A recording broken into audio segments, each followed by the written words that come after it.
ओम शांति। 3/6/1971 बाबा के अव्यक्त मधुर महावाक्य। मुरली का टाइटल है निरंतर योग युक्त बनने के लिए कमल पुष्प का आसन। बाबा कहे, आज का दिन कौन सा है? भट्ठी का दिन है। भट्ठी के दिन को कौन सा दिवस कहते हैं? भट्ठी के आरंभ का दिन अर्थात जीवन के फैसले का दिन। भट्ठी में किस लिए आती हो? जीवन का सदाकाल के लिए फैसला करने। सभी इस लक्ष्य से आई हो, क्योंकि भट्ठी में आने से बाप दादा द्वारा व अनन्य बच्चों द्वारा एक गिफ्ट मिलती है। वह कौन सी? जो चीज़ मिलती है सुनाना भी सहज होता है। 2-4 ने अपना अपना विचार सुनाया। जो भी बातें सुनाई हैं उन सभी बातों की प्राप्ति का आधार कौन सी गिफ्ट है? वह है बुद्धि का परिवर्तन। रजोगुणी व व्यक्त भाव की बुद्धि से बदल सतोगुणी अव्यक्त भाव की दिव्य बुद्धि। जिस दिव्य बुद्धि की प्राप्ति से ही अव्यक्त स्थिति व योग युक्त स्थिति को प्राप्त कर सकते हैं। तो गिफ्ट कौन सी हुई? दिव्य सतोगुणी बुद्धि। बुद्धि के परिवर्तन से ही जीवन का परिवर्तन होता है। तो दिव्य बुद्धि की गिफ्ट विशेष भट्ठी में प्राप्त होती है। अब उस गिफ्ट को यूज़ करना व सदाकाल के लिए कायम रखना यह अपने हाथ में है, लेकिन गिफ्ट सभी को प्राप्त होती है। जो भी भट्ठी में आए हैं दिव्य सतोगुणी बुद्धि की गिफ्ट द्वारा अपने को बहुत सहज और बहुत जल्दी परिवर्तन में ला सकते हैं। तो आज का दिन जीवन परिवर्तन का दिन है। तो आज के दिन जो गिफ्ट प्राप्त होती है उसको धारण करते रहना। ज्ञान तो सुनती ही रही हो, लेकिन भट्ठी में क्या करने आती हो? ज्ञान स्वरूप बनने के लिए आती हो। योग की नॉलेज व योग का अभ्यास भी करती आई हो, लेकिन भट्ठी में आती हो सदा योग युक्त होकर रहने का पाठ पक्का करने के लिए। निरंतर योग युक्त बनने के लिए कौन सी सहज युक्ति भट्ठी द्वारा प्राप्त करना है? हठ योगी जो हठ या तपस्या करते हैं तो तपस्या के समय आसन पर बैठते हैं। भिन्न भिन्न आसन होते हैं। तो आप लोगों के लिए सदा योग युक्त बनने के लिए कौन सा आसन है? निरंतर योग युक्त अवस्था सहज रहे, इसके लिए बाप दादा सहज आसन बता रहे हैं।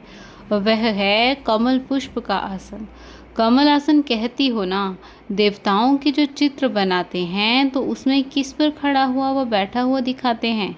कमल के ऊपर।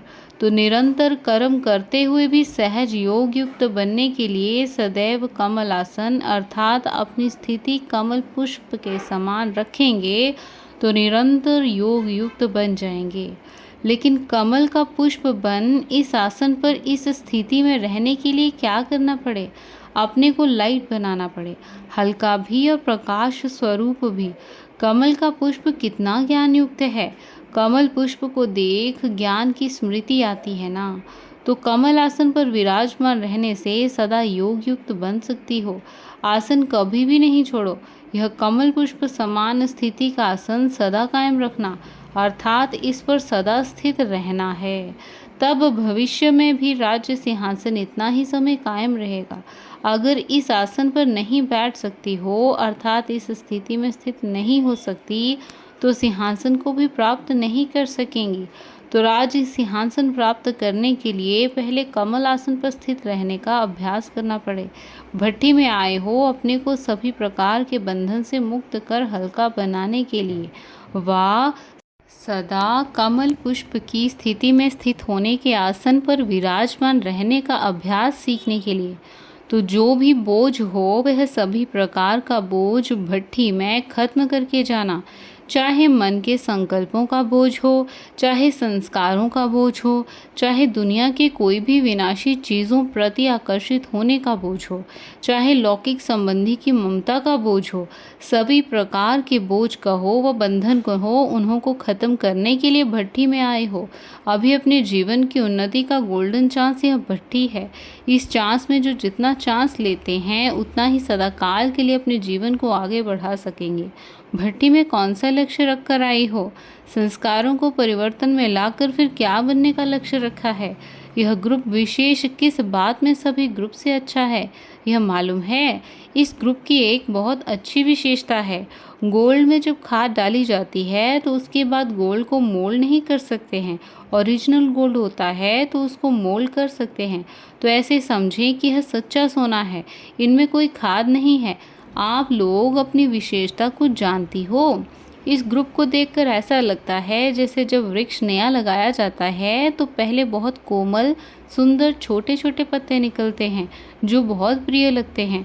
तो यह ग्रुप भी नए पत्ते हैं लेकिन कोमल हैं। कोमल और सख्त चीज़ें होती हैं ना।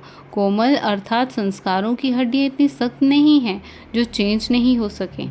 छोटे बच्चे की हड्डियाँ पहले कोमल होती हैं, फिर जैसे बड़े होते हैं तो सख्त होती जाती हैं। यह ग्रुप भी कोमल संस्कारों वाला है। इन संस्कारों को परिवर्तन करना सहज हो जाएगा। कड़े संस्कारों वाले तो नहीं होना। दादी जी 2 दिन के लिए मद्रास सर्विस पर जाने लिए बाप दादा से छुट्टी ले रही हैं। बाबा कहे, जो विश्व के राजे बनने वाले हैं उन्हों की विशेषता यह है, सर्व आत्माओं को राजी रखना। महारथियों के कदम कदम में पद्मों की कमाई रहती है। सीता माता भी छुट्टी ले रही हैं। बाबा कहे, अपने को समर्थात्मा समझ इस शरीर को देख रही हो। साक्षी अवस्था की स्थिति में स्थित होने से शक्ति मिलती है। जैसे कोई कमज़ोर होता है तो उनको शक्ति भरने के लिए ग्लूकोज चढ़ाते हैं। तो जब अपने को शरीर से परे शरीरी आत्मा समझते हो तो यह साक्षीपन की अवस्था शक्ति भरने का काम करती है।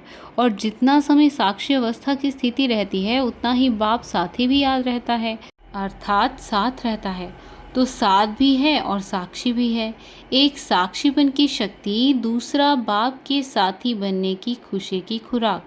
तो बताओ फिर क्या बन जाएंगी? निरोगी, शक्ति रूप, न्यारी और प्यारी। इस समय ऐसी न्यारी और प्यारी स्थिति में स्थित हो। यह स्थिति इतनी पावरफुल है जैसे डॉक्टर लोग बिजली की रेजेस देते हैं कीटाणु को मारने के लिए। तो यह स्थिति भी ऐसी पावरफुल है जो 1 सेकंड में अनेक विकर्मों रूपी कीटाणु भस्म हो जाते हैं। विक्रम भस्म हो गए तो फिर अपने को हल्का और शक्तिशाली अनुभव करेंगे। सदैव प्रवृत्ति को भी सर्विस भूमि समझना चाहिए। अपने को बाप दादा के अति प्रिय समझती हो। क्यों? ऐसी क्या विशेषता है जो अति प्रिय हो? एक बाप दूसरा न कोई। ऐसे एक के ही लगन में